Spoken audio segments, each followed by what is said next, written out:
Hey guys, today I'll show you a horror thriller TV series named Inside Number 9, Season 7. Spoilers ahead, watch out and take care. The first story takes place on a chilly day by the lake. Near a rundown boat rental shack, Lawrence notices someone across the lake staring at him. He waves, but the person doesn't respond, and instead turns and vanishes into the woods. Just then, someone behind him calls out his name. It's Callum. They've been friends since college, though it's been 12 years since they last met. The two catch up as they push a small boat into the lake. Callum asks Lawrence why he suddenly decided to row a Tesla boat without battery in the dead of winter. Lawrence explains that his wife's friend manages this area, which is closed off to the public during the winter. It's a perfect spot for an old friend's reunion.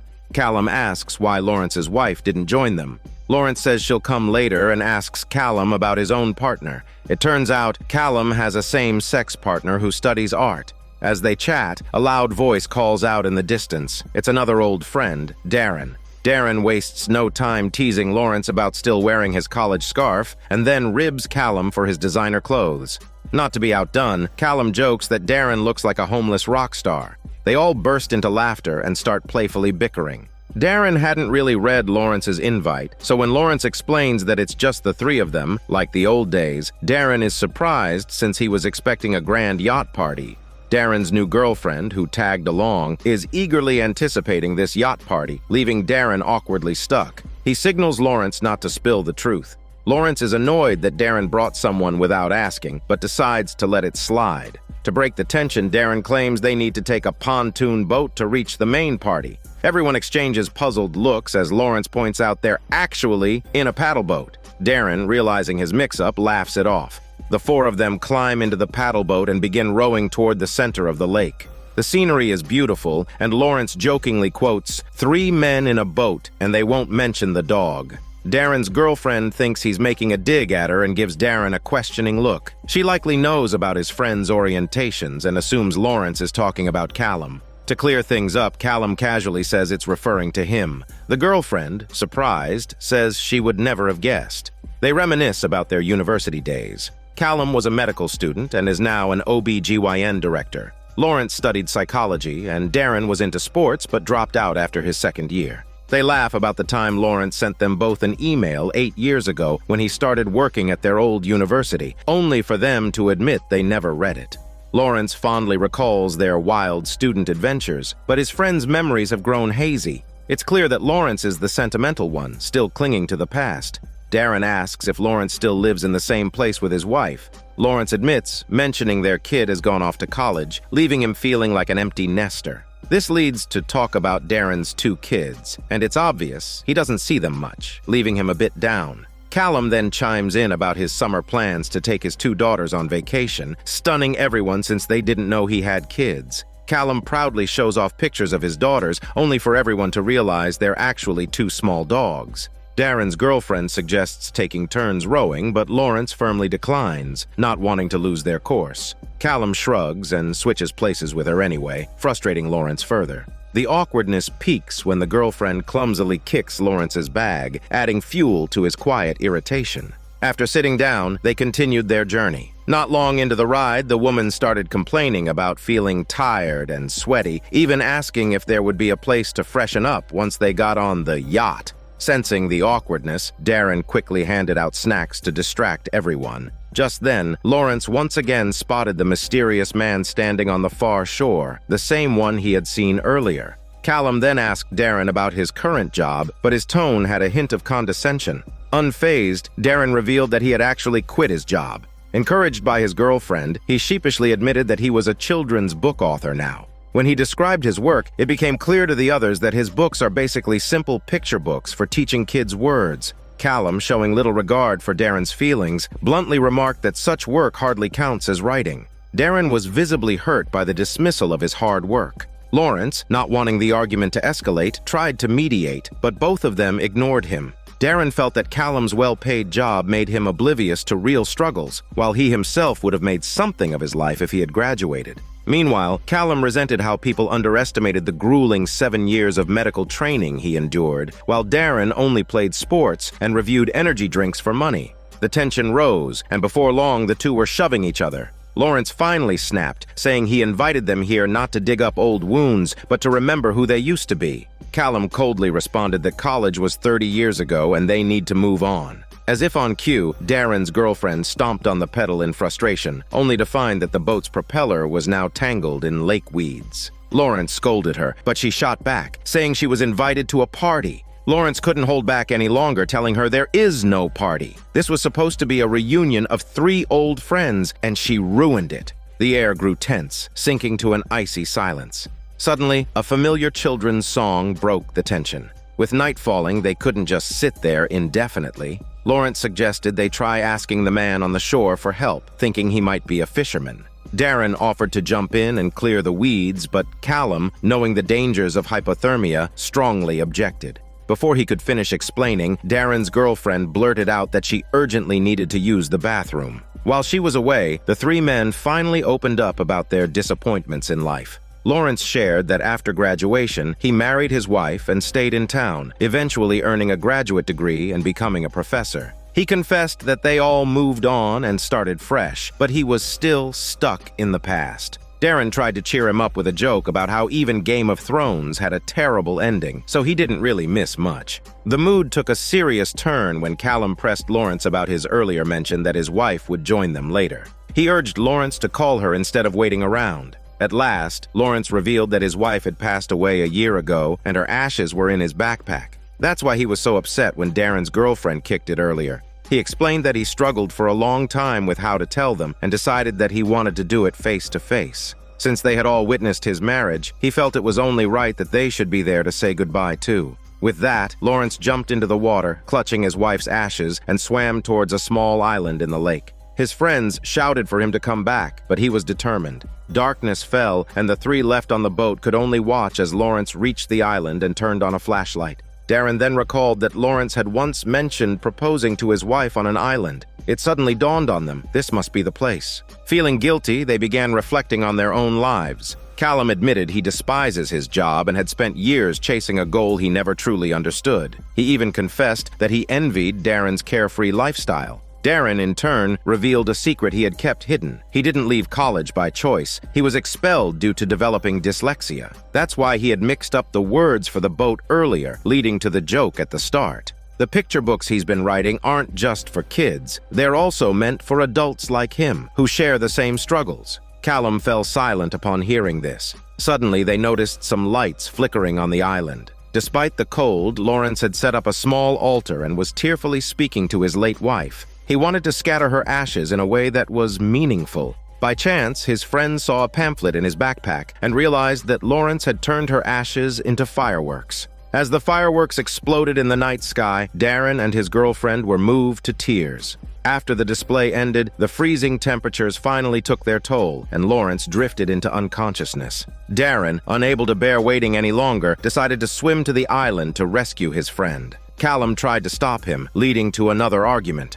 The next morning, Lawrence woke up to find himself in a manual Tesla boat being rowed by the mysterious man from the shore. He panicked, looking for his friends, only to spot their empty boat floating in the lake. Desperate for answers, he demanded to know what happened. The rower calmly assured him that his friends were safe and waiting on the other side of the river. Relieved, Lawrence relaxed. As they reached the shore, the man extended his hand, asking for payment. Lawrence reached for his pocket, but realizing he had no money, he gagged and unexpectedly coughed up a gold coin. At that moment, he heard his wife's voice calling out to him, and everything clicked into place. It turns out the man was the ferryman of souls, guiding Lawrence to the afterlife. The safe friends on the other shore meant that they had survived and remained in the living world, while the coin refers to an ancient tradition for paying the ferryman to cross into the afterlife. As he heard his wife's voice again, Lawrence realized that he was finally reuniting with her. Though his plan had gone tragically wrong, in the end, he found peace in joining his wife, leaving behind a life that had lost all meaning.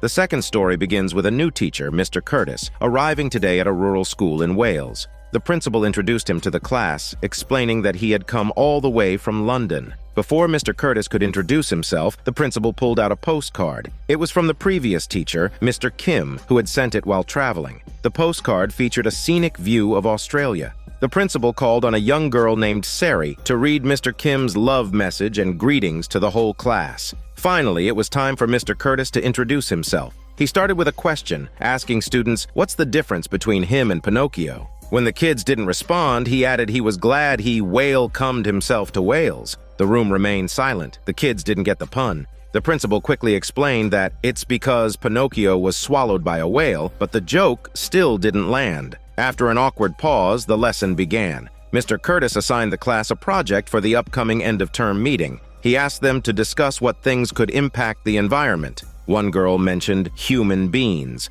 Curtis corrected her, saying we are not vegetables but human beings. He then asked the students how humans could positively impact the environment. Another student answered it's recycling, which Mr. Curtis acknowledged as a good response. He went on to ask if they knew about the environmental activist girl from Sweden, but the children, living in their small, isolated village, weren't interested in such figures. Realizing he needed to simplify his approach, Mr. Curtis asked if they had heard of global warming or climate change. Unfortunately, the kids seemed clueless, only interested in causing mischief. These were topics they should have covered last term, so Mr. Curtis, frustrated, assigned them homework on global warming. One little girl said that Mr. Kim didn't give them homework to do. This finally made Mr. Curtis lose his temper, saying this could change their future and they couldn't afford to be so careless. After his outburst, he realized he had overreacted, turned his back to the class, and took a couple of pills to calm down. After school, while Mr. Curtis was pinning up a poster of Greta Thunberg on the wall, the principal walked by. Mr. Curtis quickly caught up with him and asked if he could get Mr. Kim's email to inquire about the previous teaching progress. The principal agreed to help and mentioned hearing that Mr. Curtis had already set the theme for the end-of-term meeting. He reminisced about how well Mr. Kim's meetings had gone, and then casually mentioned that the school had nearly been shut down several times. Having a teacher with Mr. Curtis's experience was a big deal for the students, and the principal's praise only added to Curtis's pressure. A few days later, Mr. Curtis had the children paint decorations for the classroom. Sari went out of her way to bring him a cup of coffee. He announced a 15-minute break, but as soon as he took a sip, he realized something was off. The cup was full of tadpoles. He called Sari over and asked why she did it. The little girl nervously explained that she was experimenting with global warming, and that Mr. Kim had once eaten a goldfish, so she didn't see anything wrong with it. Mr. Curtis remembered that last week, Sari had pushed a classmate's face into a cake, nearly setting the student's hair on fire. These incidents made him concerned. He mentioned how Michael Jackson's hair caught fire during a commercial shoot, nearly disfiguring him.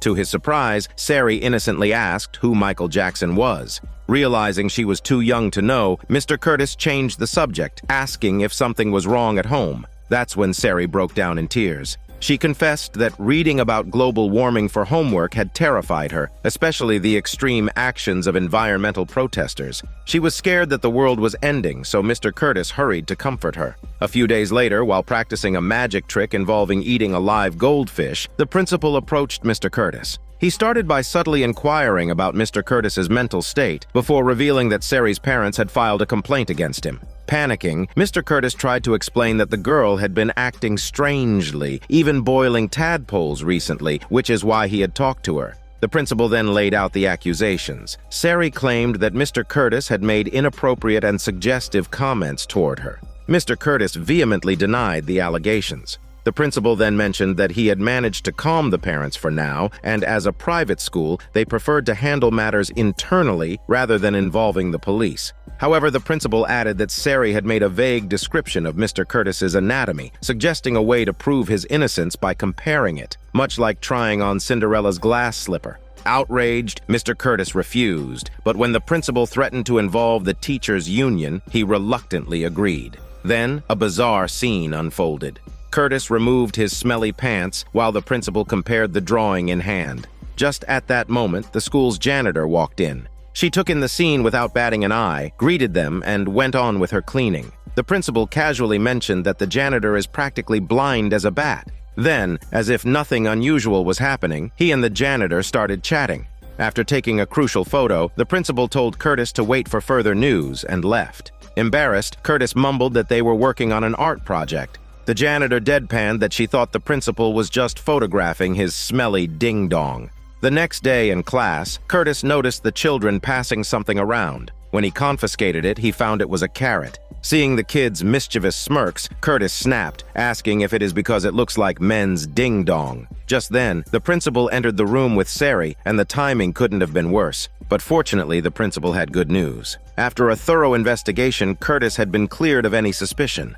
After class, as Curtis was collecting students' workbooks, a piece of paper fell out of Sari's book. It was a drawing of a crowned figure holding a girl's hand. Curtis tucked the drawing into his desk and noticed that Mr. Kim's postcard was still there. He examined it more closely and realized the postmark was from a city in the UK, not Australia. A sense of unease crept in. As the janitor came in to clean, Curtis decided to ask her about him. The janitor replied that Mr. Kim was a heartthrob and quite the dish. Trying to change the subject, Curtis commented on the large turnip she was holding, but the janitor misheard turnip as nipple, leading to an awkward moment. Curtis quickly corrected himself and, using a work excuse, borrowed the key to the principal's office, determined to find out who this Mr. Kim really was. Rummaging through the principal's files, Curtis discovered that there was no record of a teacher named Kim. However, he found a folder labeled Mr. King. Inside, to his shock, were photos of various ding-dongs. Furious, Curtis called the principal to confront him, but the principal pretended the signal was bad and told him to meet him in the field. Returning to the classroom, Curtis found the students busy preparing for the end-of-term meeting. They eagerly pushed him into a seat, insisting he watch their performance. Reluctantly, Curtis set aside his suspicions for the moment and watched. The children began mimicking the extreme protests of environmental activists, gluing themselves outside the Prime Minister's office while chanting that global warming is the greatest threat to our planet and plastic is choking everyone. As the performance went on, Curtis realized he was glued to his chair too. The kids thought he was part of the protest. Furious, Curtis demanded they stop, but the children ignored him and continued their act. One child said that in the 15th century, children in Peru were sacrificed to end natural disasters. So today, they need their own sacrifice. They then presented a poster of Greta Thunberg as if she were their leader. Several kids approached Curtis and glued his stinky mouth shut. Things were spiraling out of control. The children put on eerie, cult-like masks and began singing a haunting nursery rhyme. Just as things seemed at their darkest, the principal burst in, angrily turning off the radio and scolding the students. It wasn't time for the class meeting yet. But then, he noticed Curtis struggling in the corner. Curtis, hoping for rescue, felt his hope crumble when one student pulled out a sickle. It became clear that the principal was in on everything. The meeting resumed, and a boy stepped forward to explain that John Barleycorn represents the cycle of life in the fields, crowned as the Corn King during the harvest. With a smug grin, the principal said he'd checked. Everything was intact, not a cut in sight, before tucking a scarecrow into Curtis's waistband. He continued, saying the king must return to his land and face 3 deaths: drowning, hanging, and dismemberment. His remains will be buried in the soil to ensure a bountiful harvest. It turns out Curtis was set to be the sacrifice. As they casually discussed this horrifying ritual, the principal claimed that their contributions to the earth had been ongoing for centuries. The ceremony began in earnest as they placed a straw mask on Curtis's head. The principal called for the janitor, and as everyone sang their disturbing song, they pushed Curtis out towards the fields. The camera panned to the wall where the drawing from earlier hinted at his grim fate. In this story, we realize that Mr. Kim was never a person, but a title given to the sacrifice, crowned as the Corn King. The name King symbolizes the sacrificial figure, much like John Barleycorn from the song, which is based on folklore. Barleycorn personifies the grain, and the glory lyrics actually describe the brewing of beer. Curtis becomes the real-life Barleycorn, and just as the song goes, his blood will nourish the earth, ensuring the harvest and appeasing Mother Nature. This story, in its most shocking way, satirizes extreme environmentalism. The appearance of Greta Thunberg in the tale adds another layer, criticizing her double standards, condemning some countries for carbon emissions while staying silent on issues like Japan's wastewater release. Once a figure of global attention, she has now become a pawn in political games. There are also subtle details worth noting. For instance, the postcard from Mr. Kim mentions a greeting from the other side of the world. Paired with the Australian map, viewers are led to believe it refers to Australia, when in fact it symbolizes being buried underground. The joke at the beginning about Pinocchio being swallowed by a whale foreshadows Curtis's fate. He will ultimately be buried in the Welsh soil. Lastly, the janitor's remark about her well-grown vegetables hints that they might be thriving thanks to the sacrificial offerings.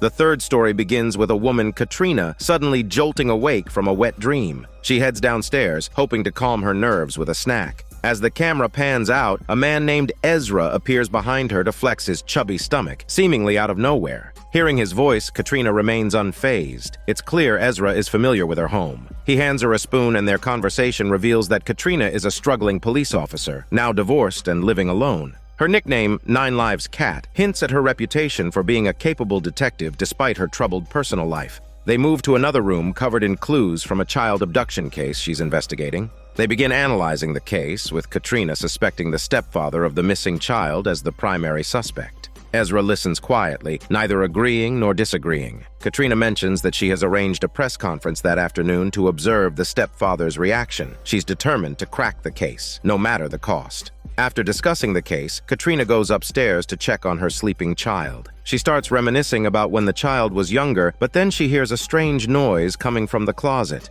As she investigates, she suddenly wakes up again, still in bed, this time from another dream. She gathers herself and heads downstairs, once again entering the room with all the case clues. Ezra reappears, and they continue piecing together the investigation. Katrina paces the room as time ticks by, but she can't seem to connect the final dots. Just then, her child calls out to her from the doorway, and she jolts awake once more. This time, a man is sleeping beside her. Alarmed, Katrina grabs a bottle of antidepressants and downs several pills. Ezra reappears behind her. Katrina questions him about the progress of the missing child case, but he tells her that the case is long cold and that they haven't seen each other in months. Katrina is confused. She's certain they met just a few days ago to discuss the case. She rushes into the room where the clues had been plastered on the walls, only to find it bare, save for a single landscape painting. Seeing her distress, Ezra calmly says he's taken notes on everything in a notebook. Frustrated, Katrina snaps that he has no right to interfere with her investigation. She was close to a breakthrough.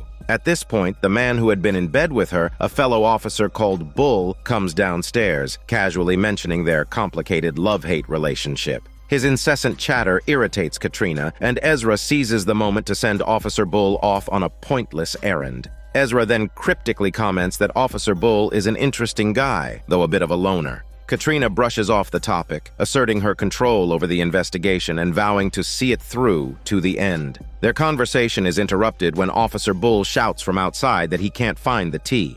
Ezra steps out to help, giving Katrina the chance to rifle through his coat. In his wallet, she finds a photo of Ezra and the missing boy that shocks her. She suddenly wakes up again, disoriented. She checks on her child, relieved to see her sleeping peacefully. But then she hears something shatter in the kitchen. Investigating, she finds the light won't turn on, and the fridge contains only a bottle of vodka. A lone box of cereal sits on the shelf, and the drawer holds nothing but a spoon.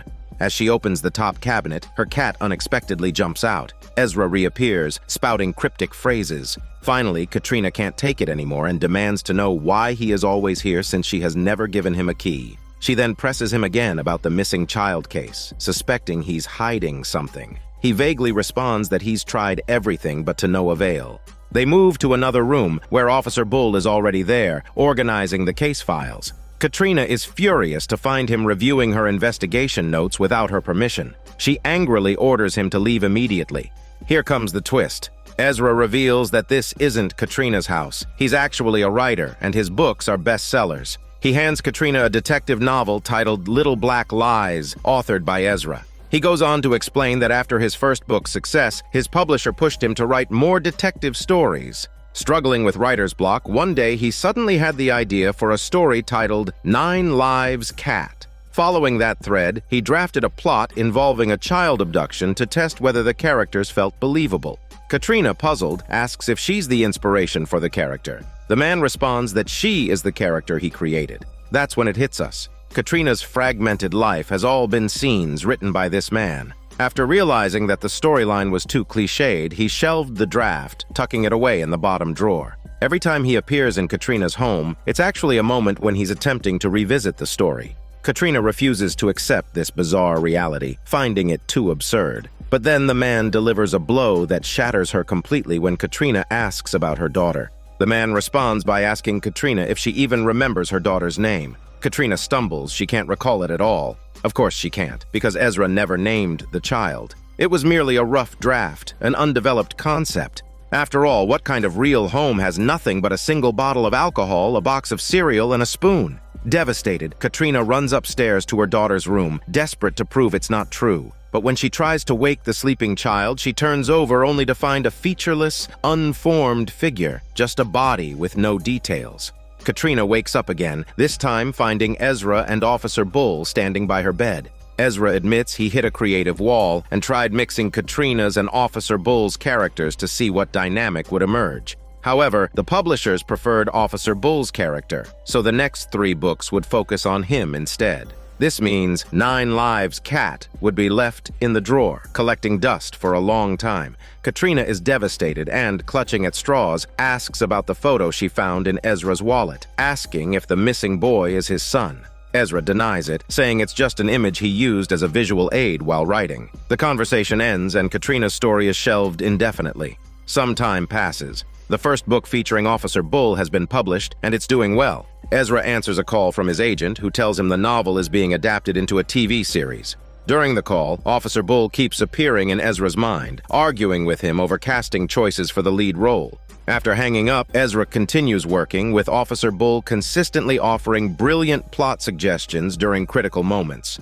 Later, Ezra's wife comes home from shopping and asks if he's seen her phone. It's gone missing. Ezra is confused since she had just texted him, letting him know he didn't need to pick up their son from school. But his wife denies sending any messages. When he shows her the conversation on his phone, they both realize something is seriously wrong. Suddenly, Ezra wakes up from this dream. Unable to sleep, he goes to his son's room where he finds his wife crying. There's still no news about their missing child. At that moment, a woman enters the room, introducing herself as the family liaison officer. She asks if the couple has any known enemies or if there's anyone Ezra might have turned into a character in his books. Ezra insists that all his characters are purely fictional and not based on real people. As the conversation continues, it becomes clear that Ezra is the stepfather of the missing boy, eerily mirroring the plot of 9 Lives Cat, where Katrina suspected the stepfather of the abducted child. The liaison officer mentions that in such cases, it's standard procedure to check if the parents are on any medication. While inspecting their medicine cabinet, she finds a candy tin filled with children's teeth. Ezra suddenly recalls the forgotten story and explains that a colleague gave him the teeth as inspiration for his novel. Desperate to prove his innocence, he rummages through his drawer to find the manuscript of 9 Lives Cat, but it's nowhere to be found. Frustrated, he turns to the imagined Officer Bull standing behind the liaison officer, asking if he had seen Katrina's notes. But the liaison officer calmly reminds him that Officer Bull is just a fictional character. Late at night, Ezra is jolted awake by strange laughter. He catches a glimpse of a child's figure darting by. It looks like his stepson, and he rushes after it. But when he opens the study door, he's horrified to find the liaison officer dead on the floor with a note pinned to her reading 9 Lives Cat. Shaken, he goes to the kitchen and sees Katrina, one of his fictional characters, sitting there calmly reading his latest book. Confused and disoriented, Ezra struggles to remember writing this scene. He wonders if this is his doing and demands to know where the missing boy is. Katrina smirks and says, maybe the liaison officer found his wife's missing phone hidden under his desk, and when he realized she'd uncovered the truth, he silenced her. She then pulls out the phone, confirming his suspicions. He's been framed. Katrina's trap has been set. She taunts him, asking if she should kill Officer Bull, or if she should let him play out his twisted fantasies with his wife. The scene is absurd, and Ezra is left grasping for answers. Desperate, he asks Katrina what she really wants. Katrina's demand is simple. She wants her story finished. She wants to find the missing boy just in time, expose the dirty secrets of the stepfather and neighbor, walk out of her AA meeting, and toss her badge into the river. Katrina craves her perfect, complete story, one that's published in hardcover, not just as an ebook. As the tension builds, Officer Bull suddenly stirs back to life, sarcastically asking if he is dead or not. Before they can react, a loud voice booms from the background. Everyone turns toward the sound, and it's revealed that everything we've seen is actually part of a story written by a female author. She is the true creator of all these characters, and now she's stuck, unable to write herself out of the mess she's created. Her plot has hit a dead end, leaving her uncertain of how to conclude the tale. Ezra panics, insisting he can help since his books have won awards. The female author chuckles, pointing out that his published works are fictional just like him. None of them are real. Everything, including him, is simply a creation for the sake of the story. The fourth story begins with the camera slowly zooming in, revealing a split screen of a man and a woman in two different spaces. As an alarm rings, the two scenes sync perfectly. The contrast is both amusing and telling. The woman is delicately relieving herself, while the man casually gulps down a yellow drink. They both brush their teeth, though the woman's routine is meticulous while the man lazily scrubs with his fingers. The woman carefully selects her outfit from a wardrobe full of options, while the man has only one uniform to wear. As he pulls out a gun for a test, the boarded-up windows beside him hint that something ominous is brewing. Sure enough, the next shot reveals a bottle of chloroform, an anesthetic. Meanwhile, the woman spritzes perfume and adjusts her earrings. Once she's ready, she leisurely sips coffee as her husband says goodbye. She tells him she's waiting for a package to arrive. Soon, the doorbell rings. When the woman answers, she's immediately knocked unconscious and dragged to a remote hideout. When she comes to, she's tied to a chair in a rundown shack. The kidnapper, wearing a mask, asks her in a distorted voice if she wants some water. The woman, trying to stay calm, asks where she is. The kidnapper doesn't realize the futility of disguising himself when she's already seen his face. The woman bluntly tells him she had already seen what he looked like, but she wouldn't tell anyone. Realizing his disguise is pointless, the kidnapper removes the mask. He heads to another room to call the woman's husband and demand a ransom. Meanwhile, the woman uses the opportunity to retrieve her hidden phone and frantically dials her husband. The phone rings, but her husband answers casually, barely paying attention to what she's saying. In her panic, the phone slips from her grasp. Hearing nothing on the line, the husband hangs up. Moments later, the kidnapper calls, telling him that he's holding his wife for ransom. The husband, not the sharpest tool in the shed, thinks it's some kind of prank or a game his wife is playing and brushes it off. The kidnapper, flustered by the husband's nonchalance, asks him to have $1.3 million ready and await further instructions, threatening his wife is at stake if he doesn't comply. The husband responds he just spoke with his wife. She's home waiting for a package. He then asks him if he is the delivery guy. The mention of a package unnerves the kidnapper and he abruptly hangs up, but after a few seconds, he realizes the woman must have made a call. At the same time, the husband begins to sense that something might actually be wrong. He redials his wife's number and she manages to answer, whispering that she's been kidnapped. But before she can say much more, the kidnapper bursts in, seizes the phone, and cuts the call. 3 hours later, the bumbling kidnapper was getting nowhere with his demands, making everyone wonder how someone like him could have possibly planned this kidnapping. A knock at the door revealed the kidnapper was just a pawn. The mastermind behind the scheme was a man in a leather jacket. He entered and immediately asked if the ransom call had been made. The bumbling kidnapper replied that he had, but the husband refused to pay. Frustrated, the mastermind took control. He put on a mask and cut straight to the point, saying they were waiting for her husband to deliver the $1.3 million ransom. If he doesn't cooperate, they'll kill her. To prove how serious they were, the mastermind prepared to cut off the woman's earlobe to send to her husband. Before doing so, he sent the bumbling kidnapper out to buy a bag. Once alone, the mastermind removed his mask and untied the woman. It turned out they were in this together. The whole kidnapping was a plot devised by the woman and her lover to squeeze more money out of her husband than she would get in a divorce settlement. After getting the cash, they planned to run away together, leaving the bumbling accomplice behind to take the fall. Suddenly, the phone rang. The mastermind answered. It was the woman's husband calling back, this time with the police by his side. The husband stalled the conversation, trying to buy time while the police traced the call. The mastermind was on to them, knowing they were being tracked, and played along. The husband, ever the cheapskate, even asked the police if they could avoid paying the ransom entirely. Seconds later, the kidnapper sent over the account details for the payment. After hanging up, the woman brought up the issue of what to do with the bumbling accomplice once they got the money. The mastermind assured her that the plan was simple. They'd leave him behind. The accomplice was just an old drinking buddy from the army who didn't have a passport, so he'd never be able to follow them. In 2 hours, they'd have the money, hop on a plane, and leave him to take the blame. it was a foolproof plan. Just then, the bumbling kidnapper returned with the bag. The couple barely had time to reset the scene before faking a struggle. The woman pretended to hold the mastermind hostage with a knife. What they didn't expect was that their clumsy accomplice had brought a gun. The woman quickly backed down, pretending to listen, and returned to her chair. The mastermind tried to convince the kidnapper to hand over the gun, but he refused, leading to a scuffle. A shot rang out. Who got hit? It was the mastermind who was shot dead. The woman, genuinely distraught, rushed over, tearfully calling him a fool. The bumbling accomplice, still oblivious to her true nature, couldn't grasp how manipulative she was. Enraged by her outburst, he roughly tied her back to the chair. Meanwhile, the police had narrowed down the search area and heard the gunshot, likely from just moments ago. They decided to call the kidnapper again to further zero in on the location.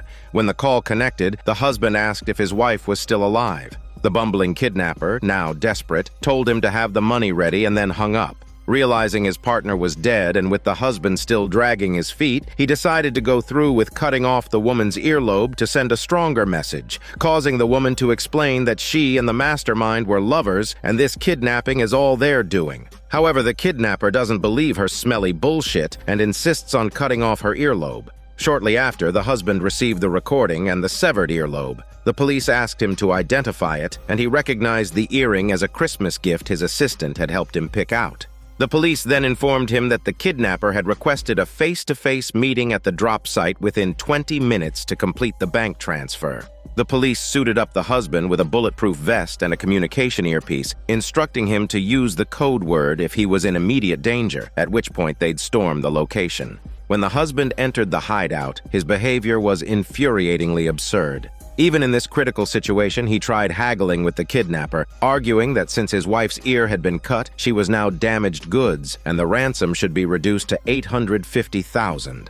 The police chief outside could barely contain his frustration and ordered him to shut up his smelly mouth. But the husband's compulsion to negotiate was unstoppable. The kidnapper, losing patience, threatened him, finally pushing him to complete the transfer. The $1.3 million appeared instantly in the account, after which the kidnapper sedated him with chloroform. The woman, aware that her husband was wearing a wire, began putting on a performance, pleading to be released since they had paid the money. Then she mimicked the kidnapper's voice, saying he needs to confirm the funds. Meanwhile, the kidnapper hurriedly stripped the unconscious husband of his clothes and changed into them himself. The woman used the listening device to mislead the police, making them believe that the kidnapper would flee to the nearby docks. She even convinced them that he was making a phone call from the kitchen, giving the impression that they were about to make their escape. The police, believing the ruse, burst into the house, thinking the hostages were safe. As the hostage was led out, the fleeting shadow of the real kidnapper went unnoticed. He had successfully escaped into the night. Upon entering the house, the police found only a corpse with a severed earlobe and the unconscious husband. They shook the husband awake and asked what had happened. Panicked, he shouted the code word. Meanwhile, the two conspirators who had escaped were feeling smug. The woman had successfully secured the ransom money and walked away unscathed. At the last moment, she had managed to convince the bumbling kidnapper to help her finish the plan. As for his fate, who knows? After all, the mastermind had mentioned that the bumbling accomplice didn't even have a passport. In this story, the woman, unable to get a divorce, teams up with her lover to stage a kidnapping and extort money from her husband. The twist comes when the lover is accidentally killed by their clumsy accomplice. Using her quick wit, the woman convinces the bumbling kidnapper to help her extort $1.3 million from her husband, and then she makes a clean getaway. The fifth story begins with a mysterious man's narration telling about Newton's first law: an object in motion will stay in motion unless acted upon by an external force. The scene shifts to student Zach coming home after school and opening the fridge, only to find nothing ready to eat. Frustrated, he starts complaining to his mother, who is busy scheduling a medical appointment online. The tapping sound of her tablet's keyboard annoys Zach, and he asks her to stop, but she refuses. Zach sits down to eat some instant cereal by himself. Seeing this, his mother tries to strike up a conversation, but every word out of Zach's mouth is dripping with teenage rebellion. He challenges her that he wasn't born to make her happy, and if she's going to dump him like she dumped his husband. Exhausted, the mother doesn't want to argue and practically pleads with Zach to stop. The conversation ends on a sour note, and Zach retreats to his room, opening his computer. Not long after, a sparrow crashes into the window. Zach looks up at the noise while downstairs his mother accidentally knocks over a cup of coffee, feeling an unexpected wave of discomfort. Meanwhile, someone picks up the injured sparrow from the ground and knocks on Zach's door. The man asks the woman for a cardboard box to help care for the bird. Curious, Zach peeks to see what's going on. The two adults introduce themselves. The man's name is Bob. Bob has a mild case of OCD, which compels him to repeat words when he encounters double letters in them. After tending to the bird, Bob and the woman start chatting. It turns out that Bob is a physics PhD. Their conversation is interrupted by an untimely phone call, which Bob quickly ends. Just then, Zach comes downstairs, and at that moment, the sparrow suddenly flutters its wings and flies off. The woman quickly opens the door to let it go, but Zach seems unimpressed by his mother's actions. She introduces Bob to her son, who is initially unimpressed by Bob's friendliness. But a clever physics joke from Bob eventually wins Zach over. Before leaving, Bob mentions that he lives nearby and offers to help Zach with any schoolwork if needed. The woman, who has always felt that her son's teachers were irresponsible, is thrilled at the idea of having a physics PhD tutor her son and invites Bob over. Zach agrees, as long as he doesn't have to spend time with his mother. The scene then cuts to a lab where the man from the opening narration reappears, explaining Newton's second law, force equals mass times acceleration.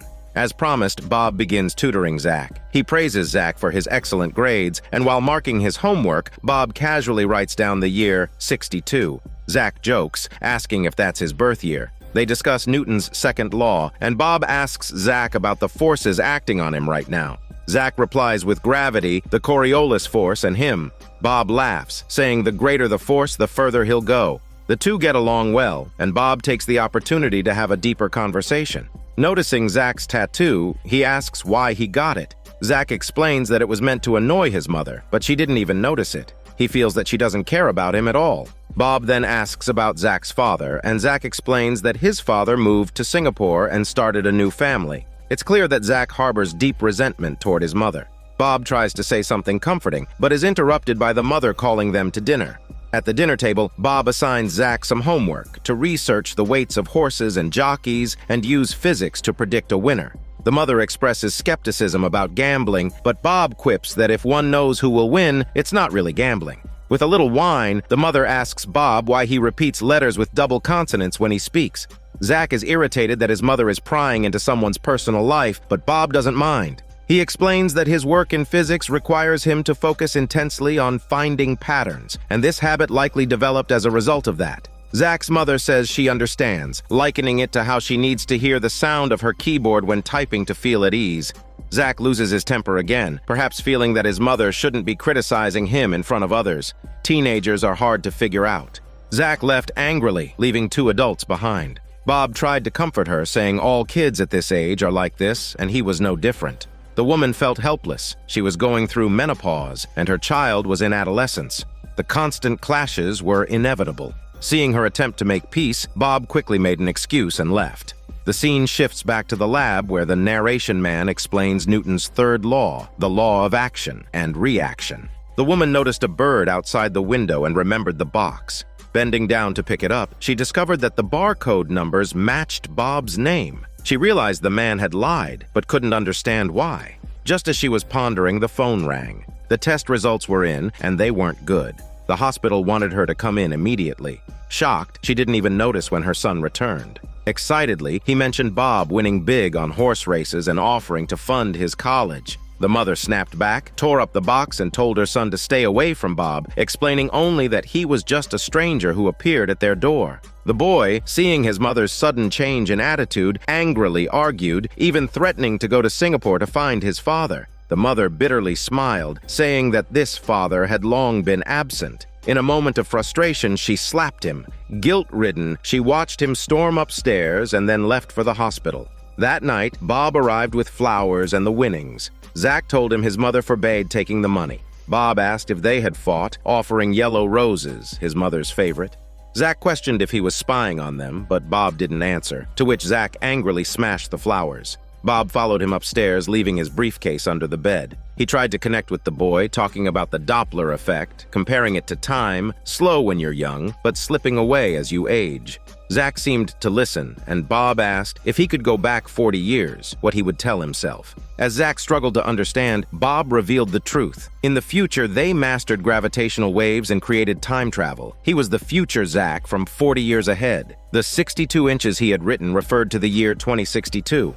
After the revelation, Bob urged his younger self to treat their mother better since she didn't have much time left. When he leaves for Singapore, he'll regret not speaking to her sooner. Overwhelmed, Zach couldn't believe it. Bob pulled out a gun. The mother returned from the hospital, devastated by a cancer diagnosis. Distracted by tears, she didn't notice the flowers or the money until the phone rang. On the other end, someone urgently warned her not to trust the phone's owner. Before she could grasp what was happening, a gunshot rang out. Bob had shot himself. Decades later, Zach, now elderly, had become just like Bob. He had just buried his 93-year-old mother. After the mourners left, a man stayed behind. It was Dr. Bran, who had previously narrated Newton's laws. He seemed familiar with Zach's achievements, mentioning that the cancer serum Zach developed saved his mother's life. It turns out young Zach, influenced by Bob, repaired his relationship with his mother, abandoned physics, and studied chemistry, eventually inventing a cancer cure and winning a Nobel Prize. However, this change disrupted the original timeline. Zach was supposed to study physics at Cambridge, meet Dr. Bran, and develop the time machine that would revolutionize the world. Now, Dr. Bran was just a regular science communicator. But how did this doctor know all this? In the original timeline, Dr. Bran tried to stop Zach from altering it. Previously, the phone call Bob hung up was actually from the original Dr. Bran. As a last resort, he emailed the current Dr. Bran, warning him that their achievements were about to vanish. The time machine mentioned was the briefcase Bob left under young Zach's bed. Dr. Bran hinted it was time to start over, but Zach begged him not to. They argued, and as a coffee cup tipped over, things seemed to reset. The bird hit the window again, the mother's discomfort remained, but no one picked up the box this time. In this story, Bob's journey is one of rebellion and constant arguments with his mother. He eventually runs off to Singapore, but his mother dies of cancer before they can reconcile, leaving him with lifelong regret. Later, Bob studies physics in Singapore, then goes to Cambridge to research black holes, where he meets Dr. Bran. Together, they discover wormholes and create a time machine. In 2062, Bob uses the time machine to travel back to 2022 to guide his younger self, Zach. Throughout this, his partner, Dr. Bran, persistently calls to prevent him from altering history. One of these calls was even answered by young Zach's mother, but by then it was too late. Bob had already taken his own life. Realizing the situation was spiraling out of control, Dr. Bran sends an email to his counterpart in this timeline, instructing him to retrieve the time machine. Turning to young Zach, he lives with his mother and constantly argues with her due to his rebellious teenage phase. He meets Bob, who reveals that in the future, Zach will study physics and invent a time machine, because Bob is actually Zach from 40 years in the future. Bob also warns Zach that their mother is terminally ill with cancer and doesn't have long to live, urging him to cherish the time they have left. After Bob fulfills his mission, he ends his life but leaves the time machine behind for his younger self. Upon learning the truth, Zach reconciles with his mother, eventually giving up physics to study chemistry, leading him to develop an anti-cancer serum that saves his mother's life and allows her to live to the age of 93. On the day of her funeral, a strange man, who now makes educational videos on YouTube, approaches Zach, asking for the time machine. In the final scenes, we discover that this man is Dr. Bran, who ultimately succeeds in retrieving the time machine. The last shot shows a sparrow dying without anyone coming to save it, contrasting with the beginning when Bob saved the bird. This indicates that Dr. Bran has managed to stop Bob, preventing him from altering history. The story then enters a loop, where young Zach argues with his mother, who dies of cancer. He regrets the way he treated his mother and so invents the time machine, only to come back and guide his younger self, continuing the cycle indefinitely. The entire narrative is cleverly linked by Newton's 3 laws of motion, subtly hinting at the plot's direction. The external force that changes the original trajectory represents Bob's intervention. The push and pull dynamic between mother and son shows how stronger forces can drive people apart, and the final law of action and reaction illustrates that history resists change. If one tries to alter it, it will push back, eventually restoring the original course.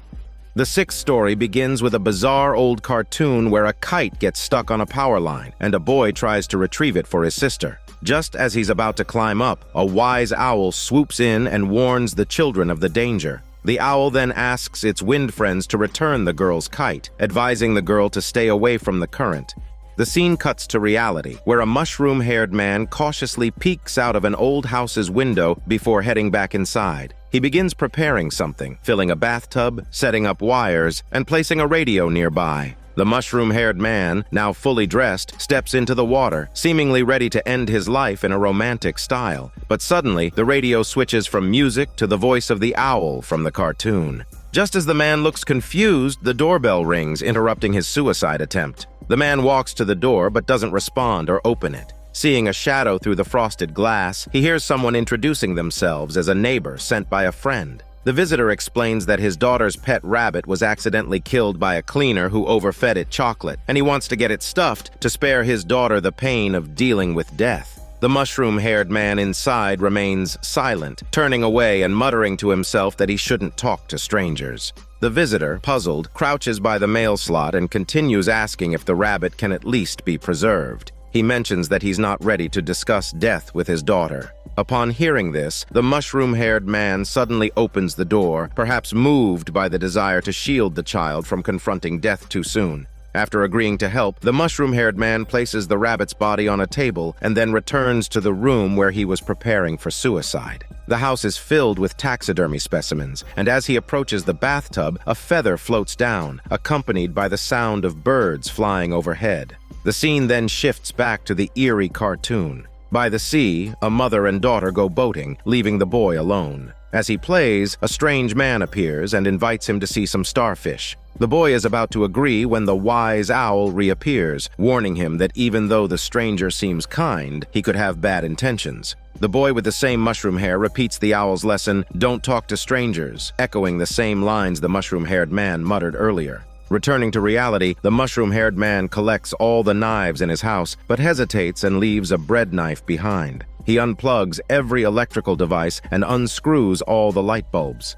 Meanwhile, the postman delivers a stack of letters addressed to the wise owl. The man adds them to a drawer already overflowing with childlike handwritten letters. Later that night, while brushing his teeth, he notices a pink balloon rising behind him. The scene switches back to the cartoon, where two children wait for their mother to come home for a birthday celebration. The girl wants to light the candles immediately, so the boy strikes a match. As the match ignites, the man's memories resurface. He moves his mushroom hair and looks at his scarred ear, hinting that a traumatic event occurred during his childhood. Emerging from the bathroom, the man again hears the sound of birds. He cautiously approaches the door but ultimately decides not to open it. He sets up a bed on the floor downstairs where he stares at a photo of a young girl, likely his sister, the same girl from the cartoon. Just as he lies down, the phone rings. It's his mother, and we finally learn that the man's name is Ronnie. His mother mentions visiting earlier but couldn't find him at home, expressing her concern. Ronnie dismisses her worries, saying he's busy preparing the rabbit for taxidermy. From their conversation, we learned that Ronnie did indeed have a sister. They reminisce about a childhood pet cat, though it was eventually put down. His mother then cautiously asks if he'll come home on Monday. He hasn't been back in 3 years. Ronnie asks if his father will be there, and she says probably not. She also reminds him to follow the doctor's advice and not do anything rash. Considering Ronnie's earlier suicide attempt, it's clear he's struggling with mental health issues. After some reassurance, Ronnie reluctantly agrees to visit on Monday. After hanging up, Ronnie falls asleep and the cartoon transitions to a hospital scene. The boy is shown with a bandaged ear, linking back to Ronnie's childhood injury. The wise owl reappears, sternly warning the boy not to say a word. Ronnie was startled awake by the sound of fluttering bird wings. He grabbed a flashlight and scanned the room, which was filled with taxidermy animals, but nothing seemed out of place. Suddenly, the creaking of the floorboards echoed, and a grotesque, plump, naked owl peeked its head out, its head spinning unnervingly. It was just a nightmare. Ronnie jolted awake again. By now, the rabbit he had tried to preserve was starting to attract flies. Ronnie drifted into a memory of his childhood when his and his sister's cat died. The wise owl had taught them how to create taxidermy. First, you cut open the abdomen and separate the skin, dispose of the body, tan the fur for 24 hours, then shape a body mold out of foam and secure it with wires. After that, you fit the tanned fur back onto the mold, select matching glass eyes, and the taxidermy is complete. Looking at the pitiful rabbit before him, it was clear Ronnie's skills were far from professional. The specimens in the house couldn't have been his work, so whose were they? Just then, the doorbell rang. The man from earlier had returned to take back the rabbit. He wanted to talk to the homeowner, who seemed to be a taxidermist, and demanded the dead rabbit be returned in the same condition as before. The man glanced at the withered plants at the entrance, growing suspicious about the whereabouts of the homeowner. He threatened to call the police if Ronnie didn't give him back the rabbit. Reluctantly, Ronnie handed over the poorly preserved specimen, and the man cursed, saying that if his daughter saw it, she'd have nightmares, and vowed to report Ronnie as a lunatic. After the man left, Ronnie lit a match, and the scene shifted back to the animation. The house was engulfed in flames, the wise owl flew out, and faint screams of children could be heard from inside, followed by a funeral. At this point, it became clear that the boy in the cartoon was Ronnie, and a fire had tragically taken his sister's life. But why did his father say that Ronnie was the one who should have died? What role did Ronnie play in the fire? Late at night, the real homeowner returned. He found that the lights wouldn't turn on, of course because Ronnie had unscrewed all the bulbs earlier. Hearing noises upstairs, he went to investigate, revealing that the homeowner was actually Ronnie's father. Startled by his son's presence, the father downed a drink in one gulp, visibly annoying Ronnie. The father casually asked if the place Ronnie was staying at had a TV, and then started reminiscing about his past. We learned that the wise owl in the educational cartoons was actually voiced by Ronnie's father for government PSA videos. After that gig, he struggled to find meaningful work and eventually turned to taxidermy, so the taxidermy in the house was all his doing. Slightly drunk, the father finally asked why Ronnie was there. Ronnie replied by asking if he knew what day Monday was. It was his deceased sister's birthday. Unable to hold back, Ronnie asked why his father never visited him. The father blamed Ronnie's mother, claiming she didn't want him to visit because it might make things worse. From this, we can infer that young Ronnie might have accidentally started the fire during his sister's birthday celebration, leading to her tragic death. Combined with the doctor's advice mentioned by Ronnie's mother and his father's reference to him being locked away, it's clear that the incident drove Ronnie into a deep depression, ultimately leading to mental health issues and hospitalization. Earlier in the cartoon, his father had even said that Ronnie was the one who should have died, hinting at a deep rift between them. But is this really the full story? The father tried to reassure Ronnie that it was just an accident and that he shouldn't be so hard on himself. But Ronnie closed his eyes, recalling the most painful memory buried within him. On that fateful day, it was his sister's birthday. They were waiting for their mother to return so they could light the birthday candles together, but his sister grew impatient. At first, Ronnie tried to stop her, thinking it was too dangerous. So, he asked his drunken father what to do since his father is represented by the wise owl in the cartoon. The father, indifferent, told him to look at what's written on the box. It says, "safety matches." So the father told him that if she wants to light them, let her. Not only did the father allow his daughter to light the candles on her own, but he also took Ronnie upstairs with him. In stark contrast to his childhood, this time Ronnie coerced his father upstairs at knife point. There, in the stairwell, he seemed to glimpse the fading image of his sister as a child. It was from Ronnie's own words that we uncovered the dreadful truth. After his sister lit the birthday candle herself, it sparked a fire. Concurrently, Ronnie's father was upstairs, abusing him. When the fire was detected, his father escaped with Ronnie, leaving his daughter to perish in the flames. In a desperate bid to save his reputation, the father twisted the narrative to appear as though he had heroically saved his son. At the hospital, he even threatened Ronnie to keep silent about the truth. Despite undergoing extensive psychological therapy, Ronnie could never escape the shadows of his past, even contemplating suicide. Meanwhile, his father trivialized the tragedy with chilling detachment, focused only on preserving his career as a government PSA voiceover artist. He still attempted to manipulate his mentally scarred son. Ronnie, however, managed to restrain himself. Instead of using the knife on his father, he stabbed it into a pillow, resolving to bravely reveal the truth to his mother. His father tried to control him using the same tone he adopted in his PSA work, but this time, Ronnie courageously moved forward, determined to confront and put an end to his past. It was at this moment that Ronnie truly began to grow up. This is Daniel CC Movie Channel. Stay safe and enjoy your day.